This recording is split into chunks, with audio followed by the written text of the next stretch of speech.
Hey guys, your favorite salesman here, back with another one for you. Sorry for all the wiggling. I'm trying to make sure I don't get in trouble here. Driving and talking and filming. Wow, multitasking. Look at me. Anyway, just what I want to talk to you about today, guys. Something that's been big on our sales discussions is the differences between transactional and relational selling or network selling. Transactional is just what it sounds like. You get into the biz early on, you tend to start judging everybody, every book by its cover, so to speak. So, that guy that comes to the door barefoot, house full of cigarette smoke, you might think, this dude don't have any money. He's not going to spend much with us. Let's just go quick in and out. Not going to spend a lot of time building rapport, getting to know this person. And look, even if you are building rapport, getting to know people, on the side note, if you're doing that strictly from a transactional place, it's going to show. So it has to be genuine. I have a genuine interest in people from all walks of life, and that's something that's only gotten sharpened and heightened since I've been a salesperson. So there's a learning curve to that. I don't expect you to get this overnight, but that same guy with pet dander in the house and a filter clogged with fur and cigarette smoke stain on the walls, coming to the door barefoot, he might own 10 properties. He might have a rental in another town that needs a basic AC or an electric furnace. He might have a huge referral network of fishing buddies. He might have a house they put his mother-in-law up in, and she's going to kick the bucket soon. He's going to want to sell it and put a new heat pump. He might decide to sell the house, quit smoking, and turn his life around and get a bigger house with 2 heat pumps. The whole point is you don't know. Without a crystal ball, and homie, I don't have a crystal ball, and neither do you. So the best way to go in there is be genuinely concerned in people's problems, be genuinely interested in what they have to say. I used to do a lot of space filling because it's not good in sales to just let the conversation drop. It kills the ether, if you will. So I used to go, hey, what do you do for work? Oh, that's nice. What do you do here? Okay, cool. How long have you lived in this house? All right, cool. How many square foot? And it almost sounds like a questionnaire. If you're not interested in the answers, you may as well just drop off the question early in the day and come by later and pick up the answers, because that's how you could throw that away in the desk drawer for all I care, right? And that's how the customer's going to feel. The alternative to that is showing a genuine interest. Hey, I noticed you got a Pekingese. Why'd you pick that breed? Oh, very cool. Hyperallergenic dog? Oh, okay, so your daughter suffers from allergies. What am I doing there? I'm building rapport, but I'm also fact-finding. They might need some air quality devices. They might need advanced filtration. They might not want to talk to you, and just you being persuasive and what's the word? Not consistent. Come on, guys, help me out here. What's the word I'm looking for? Sticking to your plan. Gee whiz, gosh, sometimes I have trouble finding my words when I'm doing 10 things. Just sticking to the plan though, and sticking on that and saying, damn it, I'm going to double down on idiocy because I cannot think of the word, but you know what I'm talking about. When you stick to it because you're genuinely interested, that shows, okay? That's going to convey that you're not some slouch, you're not a noob, you're not some idiot who just came in there as your first sales call and you're nervous, you don't have answers to the questions. You're just relaxed, at ease, having fun. Conversation because, conversation for conversation's sake is part of what makes us human. You're not some automaton, and as far as I know, AI isn't taking your sales job, your in-house sales job, if you work like I do.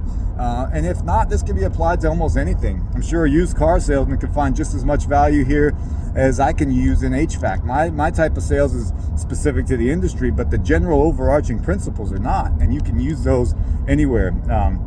High ticket sales, you get on a call with somebody, let's say a Zoom call, somebody halfway across the world. You don't just start in, here's my presentation, and start spitting bullet points at them. They're going to, first of all, they're drinking from the fire hose. Second, they're going to get off and go, I don't know, something about that guy. I just felt real pressure. I don't like it. You get on there, hey, how's your day going, man? Really cool. What part of the world you in? Oh, what time is it in that time zone? That's nice, man. How's the weather been over there? Oh, you like surfing? That's cool. I used to surf a little bit. I wish I lived closer to the coast. I'd be out there just as much as you are. Genuinely building rapport. The way this manifests outside of sales, you just become a better, more interesting conversationalist, okay? I'll give you a quick example. A couple of years ago, we moved to a new neighborhood, and my son was about, I think he was 4 when we moved to that neighborhood. So Halloween night when we got there, and I think it was 3 actually, when we first moved there. Halloween, we're doing everything, and he goes, Dad, are we going to trick or treat? I left his Halloween costume at the last house. So we went back, actually scratched that, we didn't. We were going to go back and get it. We realized that's going to be too late. we put him in his costume from the previous year. And so my wife and I were talking about, we guys, we were so busy with stuff, we really screwed up. And it might be important that next year we make this more of a priority, because his childhood is so short and fleeting. So the next year, as Halloween was coming around, probably, I want to say it was like end of summer or something, we were doing some remodel work at our house, and we had bought this old 1991 Ford F-150, and it was a sweet truck, man. V8, step side, or flare side they call it in Ford, Lariat XLT, just a gem of a truck. And it was maybe some eyes a beater, but that thing was beautiful. So we're driving that truck through the alley behind our house, and lo and behold, there's a young man out there, a little bit older than my son, and there's his father in the alley. And I just pulled over and had a conversation. First I started talking to the little boy. Hey, little guy, what's your name? Cool, what are you going to go to Halloween as? The dad comes out and he's looking, he's like, who's this guy talking to my son? And he kind of softens his blow a little bit when he saw that my wife and my kid were in the truck with me. And we started a conversation with him. I said, listen, man, we've been in the neighborhood almost a year, and we want, we're always on the lookout for young playmates for our boy. How old is your son? Oh, cool. We start talking. What are you guys going to Halloween as?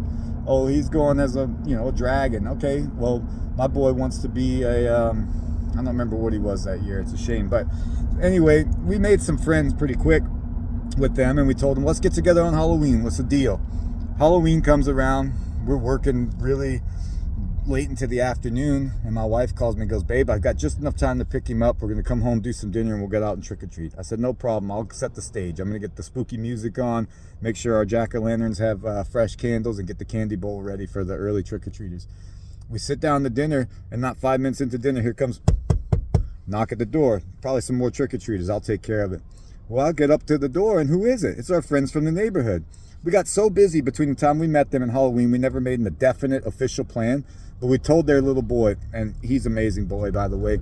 Been knowing him now a few years. He's great. His memory is so sharp. Steel trap. He says, hey, I remembered your address, and I told my dad we got to go find you guys. So we went trick-or-treating with them. We stay out a couple hours, and I said, where's your wife? Oh, she's at home doing the candy. Let's go. I want you guys to meet her. So we all party, walk down. They're only about a block and a half down from us, and we get into their house. And this is a habit from sales, guys. I promise there's a hook here. I want you to stick with it. We get into their house, and I notice a book there from a restaurant that at one time was the #1 restaurant in the world in Spain. It's called Cellar de Can Roca. Never been, but I saw the cookbook. When I was in culinary school, I applied and got to the second round of applicants for, basically it was like a contest. You make a menu, and the winner gets to go for a year for a stage. To those of you who don't know what that is, that's like an unpaid internship at a place, but they paid some of your expenses and some room and board. You go stay and study with some of the best chefs in the world. I really wanted it at the time, or so I thought. And so the fact that I didn't win is neither here nor there, but I enjoyed the process, and I knew enough about that restaurant. When I saw that cookbook from Cellar de Can Roca, first thing I noticed when I walked into their house, under their coffee table, I said to the lady of the house, I said, oh, you must be a gourmet. And she said, what? Yeah, but how did you know? So you got that Cellar de Can Roca cookbook over there. That's a gem. I've thumbed through that thing. She goes, you have? None of our friends have heard of it. We were just in Spain last summer, and we went there, and I enjoyed it, and I wanted the cookbook.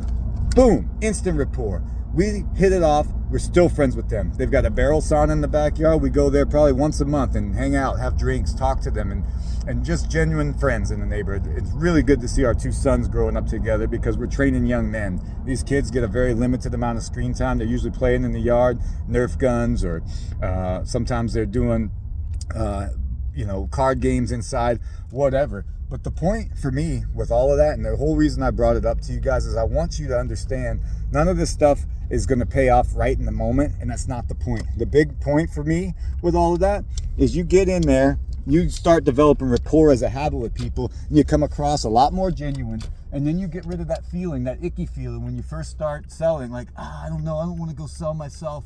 It's not what it's about, guys. It's about, it pays dividends over the year to just be genuine and be yourself and go in there and actually make friends with these people, because you never know. I get more referral business than I ever thought I would and it constantly compounds on itself because of that small shift in attitude right there.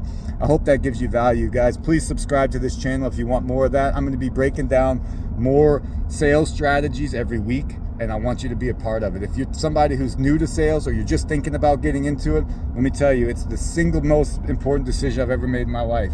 When I was younger, I probably thought like a lot of people, oh, sales is so icky. Why would anyone do that by choice? You know, I got into a field that's instantly, over the past few years, you know, tripled my income from what I made. My highest paying job before that was around 60K, and I don't ever make less than 140K a year. That was my down year. I've made closer to 200,000 most years. And it's not for me to sit here and brag and tell you I'm some kind of success or anything, but I'm telling you, sales will give you the most leverage, and you get to meet people. You stay out of a fucking office. How fun is that? I hate sitting down. In fact, my hip flexors are tight right now because I've been in the truck for a while, but most important part of my day is getting out, meeting with people. I'll go in the crawl space, in the attic, whatever it takes to close the sale. Again, you might not find yourself in HVAC. You might find yourself in something totally different, but if you become an expert in your field and you have a genuine interest in people, you cannot lose. So again, if you find value in this and you want to learn more, subscribe to this channel, guys. I'm going to be here every week laying it down for you. Until then, go out there and get it and have fun. Remember, your success is completely in your hands, and you got this.